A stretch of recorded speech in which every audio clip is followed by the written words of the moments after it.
Kamusta mga... Kapulikat, samahan nyo kami sa isang adventure sa lugar kung saan madalas pinupuntahan ng mga kapwa natin siklista, lugar kung saan malapit lang sa metro. Manila maging sa Quezon City kung manggagaling ng Batasan Road.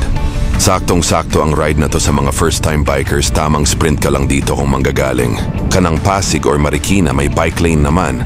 Pero ingat pa din sa mga kamoteng driver na laging nagmamadali at parang mauubusan ng kalsada. Tamang chill lang kami dito.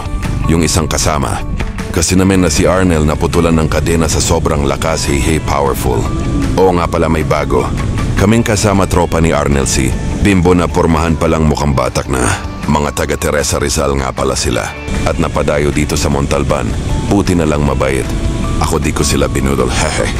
Ingat nga pala si Arnel sa kadena. Niya wala na kasi kaming missing link. Kaya last buhay mo na yan, boy, hahaha. Ang ganda din ng panahon pagpunta namin dito. Sakto lang ang init at medyo makulimlim, saktong-sakto sa skin na ayaw umitim. Balak sana namin maligo lang sa ilog, kaso bawal na pala dahil may dam na sa taas at madalas ang taas ng tubig. Pag nagpapakawala ng tubig ang dam, kaya eto kami ngayon, tamang bangka ang mga pirata. Papuntang Secret River Bay, umabot nga pala ng 80. Binayad namin sa bangka, kasa ang bike. Bail 60 pesos sa tao at 20 pesos sa bike. Tinanong lang kami ni Kuya kung ano oras kami babalikan. Sana all binalikan, hehe. Dumaan nga pala kami sa Mahogany Camp at pagtagos namin, ayun nakita na kaagad ang false shout at nga pala sa kasama namin na di nakasama.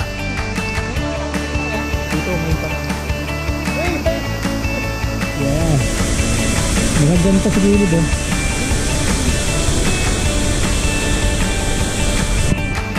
Pagdating namin, sulit naman dahil malinis at malamig ang tubig. Pwede din sa mga bata to kasi mababaw lang ang tubig.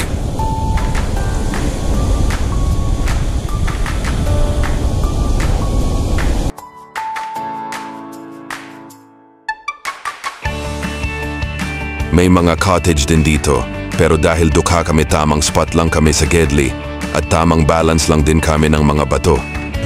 Balancerist kasi kami, haha. Dito po kayo? Dito po kayo? Sarap dito, pwede ka magpalutang-lutang parang Pampers. Late na namin nalaman na may mas maganda pa palang spot sa taas ng falls. Pero okay din naman ang spot namin sa baba, kaya solid din. Nakalimutan nga pala namin itsura ni Manong na susundo sa amin, buti na lang dumating siya sa tamang oras na sinabi namin at tinawag niya kami.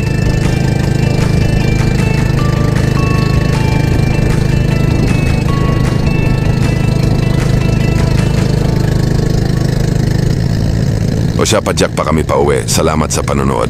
Like mo na at share to bago tayo magkalimutan. Ride safe, Kapulikat.